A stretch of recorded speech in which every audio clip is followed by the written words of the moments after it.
ഇന്നത്തെ recipe Malabar സൽക്കാരങ്ങളിലെ favourite item ആയിട്ടുള്ള ഒരു കിഡിലൻ നാലുമണി പലഹാരത്തിൻ്റെയാണ്. ഡെസേർട്ടായിട്ടും വിളമ്പാവുന്നതാണ്. ഉണ്ടാക്കിയെടുക്കാനും നല്ല എളുപ്പമാണ്, അടിപൊളി ടേസ്റ്റുമാണ്. പിന്നെ ഇത് ഫ്രൈ ചെയ്തെടുക്കേണ്ട, ആവിയിൽ വേവിക്കേണ്ട ഒന്നും ആവശ്യമില്ല, നല്ല എളുപ്പമാണ് ഉണ്ടാക്കിയെടുക്കാനായിട്ട്. അപ്പോൾ എങ്ങനെയാണ് ഈ ഒരു പലഹാരം തയ്യാറാക്കുന്നത് നോക്കാം.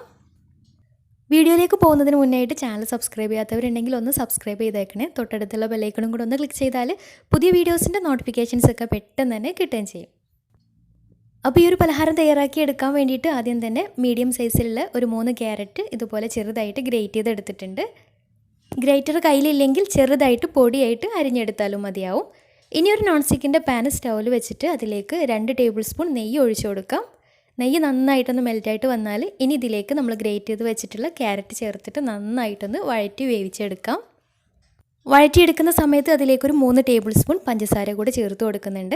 പഞ്ചസാര കൂടെ ചേർത്തിട്ട് വഴറ്റിയെടുക്കുമ്പോൾ പെട്ടെന്ന് വഴന്ന് കിട്ടുകയും ചെയ്യും.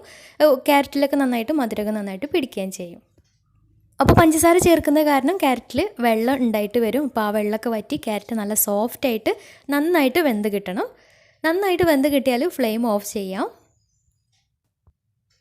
ഇനിയൊരു മിക്സിയുടെ ജാറെടുത്ത് അതിലേക്ക് 4 കോഴിമുട്ട പൊട്ടിച്ചൊഴിക്കാം. എന്നിട്ട് ഇതിലേക്ക് ഒരു 1/4 കപ്പ് പാൽ ചേർത്ത് കൊടുക്കുന്നുണ്ട്. പാൽ നിർബന്ധമൊന്നുമില്ല, പാലിന് പകരം മുട്ട മാത്രമായാലും കുഴപ്പമൊന്നുമില്ല. പാലും കൂടി ഉണ്ടാകുമ്പോൾ ഒന്നും കൂടെ കുറച്ചും കൂടെ നല്ല സോഫ്റ്റായിട്ട് ഉണ്ടാവും. മുട്ട മാത്രമായാലും നല്ലത് തന്നെയാണ്. ഇനി ഇതിലേക്ക് ഒരു 5 ടേബിൾ സ്പൂൺ പഞ്ചസാര കൂടെ ചേർത്ത് കൊടുക്കുന്നുണ്ട്. മധുരം കൂടുതൽ വേണ്ടാന്നുണ്ടെങ്കിൽ ഒരു 4 ടേബിൾ സ്പൂണൊക്കെ മതിയാവും. പിന്നെ നല്ലൊരു ഫ്ലേവറിന് വേണ്ടിയിട്ട് 1/2 ടീസ്പൂൺ ഏലക്കാപ്പൊടി കൂടെ ചേർത്ത് കൊടുക്കാം.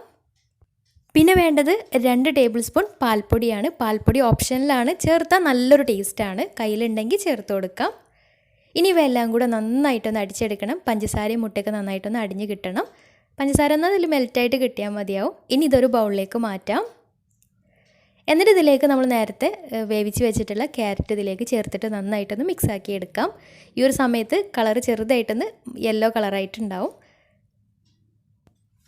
പിന്നെ ഇടയ്ക്കൊന്ന് കടിക്കാൻ നട്ട്സ് എന്തെങ്കിലുമൊക്കെ വേണമെന്നുണ്ടെങ്കിൽ ഒന്ന് നെയ്യിൽ റോസ്റ്റ് ചെയ്തിട്ട് കട്ട് ചെയ്തിട്ട് ഇതിലേക്ക് ചേർത്ത് കൊടുക്കാം. നല്ലൊരു ടേസ്റ്റ് ആയിരിക്കും ഇടയ്ക്ക് കടിക്കുന്ന സമയത്ത്. ഇനി ഇത് വേവിച്ചെടുക്കാം. അപ്പോൾ അതിന് വേണ്ടിയിട്ട് ഒരു നോൺ സ്റ്റിക്കിൻ്റെ കടായി സ്റ്റൗവിൽ വെച്ചിട്ടുണ്ട്. എന്നിട്ട് അതിലേക്ക് 1 ടീസ്പൂൺ നെയ്യ് ഒഴിച്ചു കൊടുക്കാം. നെയ്യൊന്ന് മെൽറ്റായിട്ട് വന്നാൽ ഇനി ഇതിലേക്ക് നമ്മൾ നേരത്തെ റെഡിയാക്കി വെച്ചിട്ടുള്ള ബാറ്റർ ഇതിലേക്ക് ഒഴിച്ചു കൊടുക്കാം. ഒഴിച്ചു കൊടുക്കുന്ന സമയത്ത് ലോ ഫ്ലെയിമിലിട്ടിട്ട് വേണം ചെയ്തെടുക്കാൻ വേണ്ടിയിട്ട്. പിന്നെ ഒഴിച്ചു കൊടുക്കുന്ന സമയത്ത് ക്യാരറ്റ് അവിടെയും ഇവിടെയായിട്ട് കൂടി നിൽക്കുന്നുണ്ടെങ്കിൽ ഒന്ന് സ്പൂൺ വെച്ചിട്ടൊന്ന് എല്ലാ ഭാഗത്തേക്കൊന്ന് മിക്സാക്കി കൊടുക്കുകയും ചെയ്യാം. ഇനി ഇത് അടച്ച് വെച്ച് ലോ ഫ്ലെയിമിൽ ഒരു 15-20 മിനിറ്റ് ഒന്ന് വേവിച്ചെടുക്കാം. അടി പിടിക്കുന്ന പേടിയുണ്ടെങ്കിൽ താഴ്ഭാഗത്ത് പഴയ നോൺ സ്റ്റിക്കിൻ്റെ പാൻ ഉണ്ടെങ്കിൽ അത് വെച്ച് കൊടുക്കാം. അല്ലെങ്കിൽ പഴയതെങ്കിലും അലൂമിനിയത്തിൻ്റെ അടുപ്പുണ്ടെങ്കിൽ അത് വെച്ച് കൊടുത്താലും മതിയാവും. ഞാനിപ്പോൾ ഒന്നും വെച്ച് കൊടുത്തിട്ടില്ല, നോൺ സ്റ്റിക്കിൻ്റെ കടായി ആയത് കാരണം അടി പിടിച്ചിട്ടൊന്നുമില്ല.